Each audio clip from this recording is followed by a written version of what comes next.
Olá pessoal, eu sou o professor Hugo e estou gravando então mais uma videoaula para o curso de redes industriais do curso técnico de automação industrial do SEAD, do IFMG.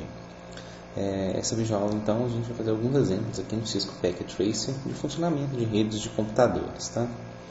Então o primeiro exemplo, pessoal, vocês já devem ter trabalhado um pouco com software para adquirir alguma familiaridade, espero, mas vamos lá. Primeira coisa, vamos incluir aqui dois dispositivos, dois computadores, para a gente poder fazer a comunicação entre eles.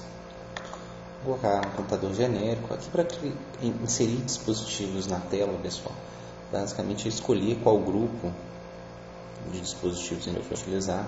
Os computadores estão nos dispositivos end devices ou dispositivos finais, tá bom? Clicou no grupo, ele aparece do lado de cá e você pode escolher o dispositivo que lhe for mais conveniente ou aquilo que você estiver procurando. Os computadores estão aqui em genérico, tá? E os computadores PCs existem os laptops ou notebooks aqui. Tá? Então vou colocar dois computadores genéricos aqui. E os computadores, pessoal, quando você der duplo clique neles, vai ser possível ver configurações dele como se fosse um computador normal, tá?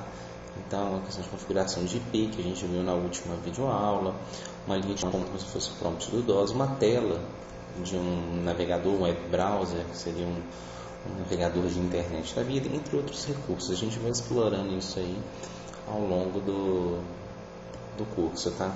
A primeira coisa que a gente vai fazer, então, vai ser a configuração de IP desse dispositivo. Então, a gente quer comunicar dois computadores, né? Quaisquer. Então, a gente precisa definir o IP dos dispositivos. O endereçamento IP, vocês devem ter visto na última aula, mas ele pode ser realizado de duas formas. Estático. O endereçamento estático é aquele em qual eu informo o endereço IP, a máscara de subrede e gateway padrão, quando é o caso, a gente vai abordar ainda, mas por hora vamos preocupar só com o endereço IP e a máscara de subrede. Então a gente vai informar manualmente qual é o endereço IP e máscara de subrede que a gente quer. Se não for estático, o endereçamento pode ser dinâmico. O endereçamento dinâmico ele utiliza o protocolo DHCP. DHCP vem de Dynamic Host Configuration Protocol, ou protocolo de configuração dinâmica de dispositivos, né, de hosts. Quando você está utilizando DHCP, você precisa ter um servidor de DHCP, um servidor que vai lhe fornecer esse endereço. Eu vou deixar essa aplicação específica para mostrar para vocês na aula prática que a gente vai ter no Polo Betim, tá?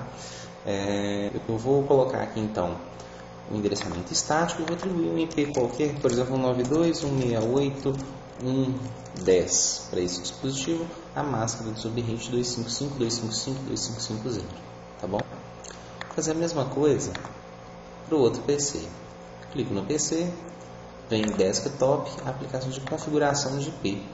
Quando você está utilizando um sistema, uma máquina real, né, e não uma simulação aqui no Cisco Packet Tracer, você vai ter a configuração de IP no painel de controle, se for Windows, ou você vai ter na configuração do dispositivo, se for Linux, na configuração da sua interface de rede. Tá? E esse aqui eu vou colocar 192.168.1.20. Então tem os dois computadores, o 92.168.1.10 e o 92.168.1.20. Ok? Então, fechado, a gente só precisa fazer então a interligação dos dispositivos. A interligação, pessoal, aqui na parte desse raiozinho aqui embaixo, você tem as connections. Pode ser o cabo, né, de par trançado, o cabo com crossover, fibra ótica. Eu recomendo sempre utilizar essa ferramenta aqui, que é o raiozinho, que ele define qual que é o melhor cabeamento, né, o melhor meio físico que a gente estudou na primeira semana, qual que é o melhor meio físico para a interligação desses dispositivos. No caso que ele está utilizando o par trançado por crossover, par de cobre, né, por crossover, porque eu estou ligando de dispositivo para dispositivo. Se a gente estivesse utilizando um centralizador aqui para ligar, né, um hub, um switch, a gente não teria então o cabo crossover, seria um cabo par trançado normal. Ok, pessoal, então agora vamos testar essa configuração. O software, ele te dá aqui um envio de mensagens, bastante você clicar nessa ferramenta do lado direito e clicar no primeiro dispositivo e no segundo dispositivo. Ele informa aqui, ó, mensagem enviada com sucesso, tá? A mesma coisa vai acontecer se você enviar do dispositivo. Eu enviei do PC2 para o PC3. Se eu enviar do PC3 para o PC2, a mesma coisa. Do PC3 para o PC2 também sucesso.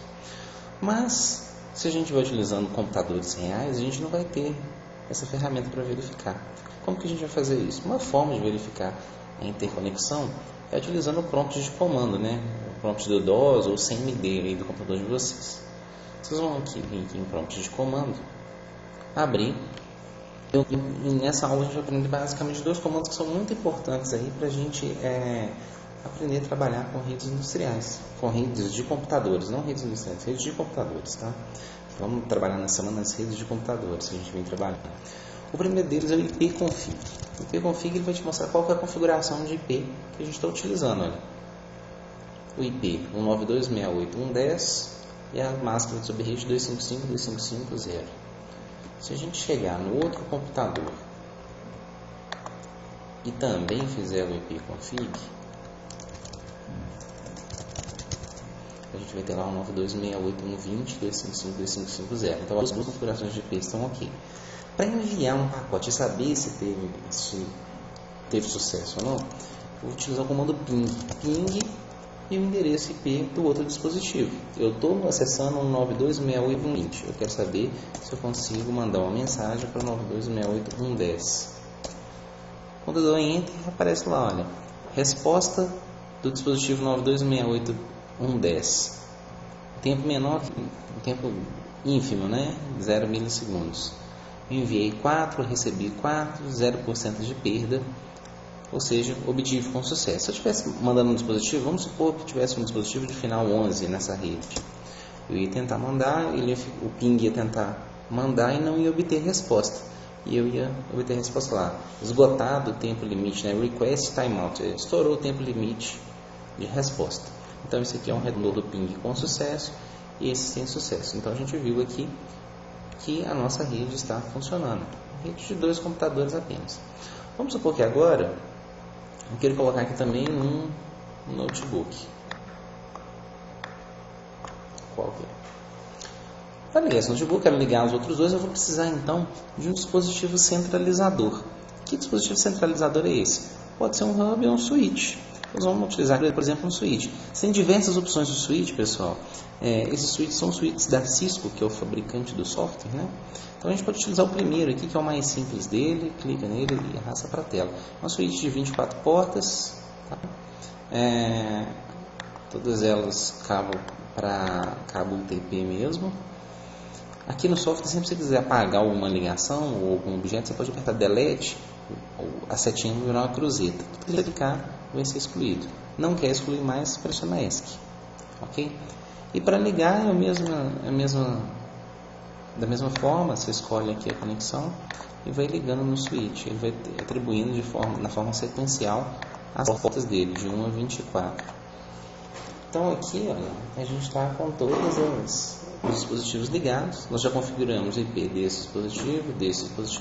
Vamos configurar agora o IP do notebook. Por exemplo, por aqui não. Vamos configurar o IP 192.168.1.30. Então a gente fica tendo os 3 dispositivos. Esse aqui, ó, é o 192.168.1.10. Esse aqui, 192.168.1.20. E esse último, 192.168.1.30. Ok? Agora, se eu enviar mensagens também do notebook para o outro, eu vou obter sucesso. Tá? Vou enviar novamente aqui, ó.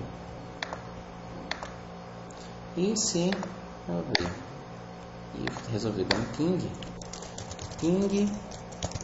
192.168.1.10, obteve sucesso. Se eu utilizar ping 192.168.1.20, também obtive sucesso. Lembrando aqui, com o ipconfig eu consigo ver que eu estou no próprio notebook, que é 1.30. Então, a gente já conseguiu mostrar isso aqui. tá? Eu ia mostrar nessa aula a questão do comunicação entre mais de uma rede, mas esse vai ser o primeiro vídeo da próxima semana, ok? Então lá a gente já começa utilizando o roteamento na próxima semana. Um abraço e até a próxima aula.